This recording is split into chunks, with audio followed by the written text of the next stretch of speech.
Hi guys, just a quick update. It is 8:02 on the morning of the 10th to the 12th, 2024, and I am here with my lovely cafes with cream, my little cafes with cream. Uh, so as I said, I generally don't eat breakfast. I do sometimes, but I generally don't eat breakfast. So this morning I just want a quick chat about the ketogenic diet and why I think it's the best diet for maintaining your weight and for your health internally. Now, the shock to me when I started it was more probably about weight, and now I have discovered the absolute internal benefits. Cleaning out your arteries, making sure you're fit on the inside. Like, I'm not the greatest for looking after my car, um, but I do it, and then I'm like, why didn't I look after my own body internally?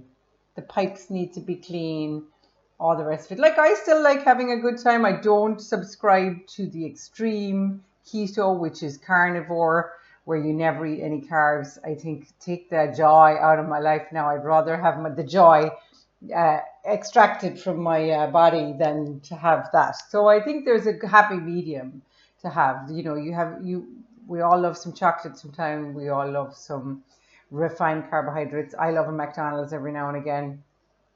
So I wouldn't, and I love some alcohol now and again. I wouldn't take the joy out of life, you know. And then you're going to have moments where you're going to really go hard at it, like Christmas, where you'll be drinking and eating for ages.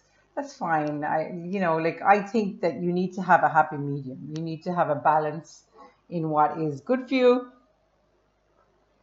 what maintains. You're not gonna get dementia or cancer or some chronic illness, autoimmune disease, Parkinson's. You're not gonna get those because you've had one good Christmas where you drank and ate solidly for 7 weeks. That's not what causes insulin resistance and all of those other things that cause chronic illness. That's not what causes it. It's the ongoing years of abuse, I suppose, is the word. It's a bit unfortunate word because it's not really accurate. I mean, when I was eating refined carbohydrates for years, I didn't really think of it as abuse. I just thought yum, yum, yum. So things like gallstones, they take 10 to 20 years to form. Dementia takes 20 to 30 years to manifest. That's 20 to 30 years of hyperinsulinemia. That's what it is. That's what dementia is. It's type 3 diabetes. And there's a whole lot of other things. I might personally feel that cancer, I would agree with Dr. Fung, is caused by hyperinsulinemia on an ongoing basis for many years.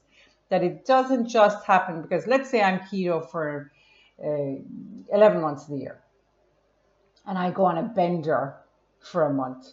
That's not what's causing my chronic illness. I might get some kind of acute illness. I might get a very acute pain in my stomach or in my asshole, but I'm not going to get gallstones because I've been eating and drinking over Christmas. I'm not going to get dementia. I'm not going to get cancer. It's from the hyperinsulinemia. It's from the ongoing. It's from the constant.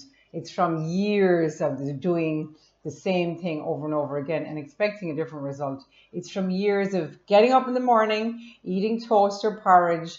Next thing at 10 o'clock, you're hungry again. If you eat carbs at the start of the day, you are inevitably hungry. I did it myself. I can speak. I can talk from the mountaintop like Moses.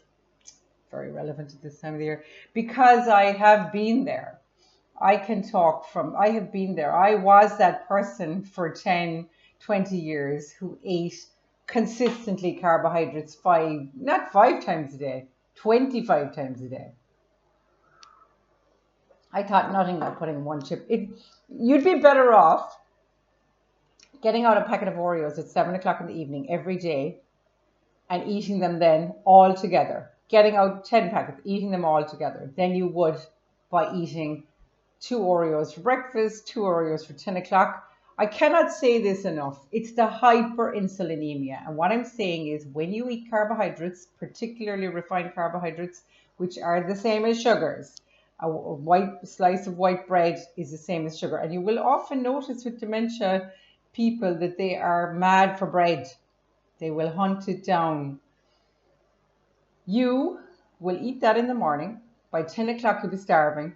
You'll have more something with white flour. And yeah, you might have something with some protein and fat in it as well. Lunchtime comes, you're starving.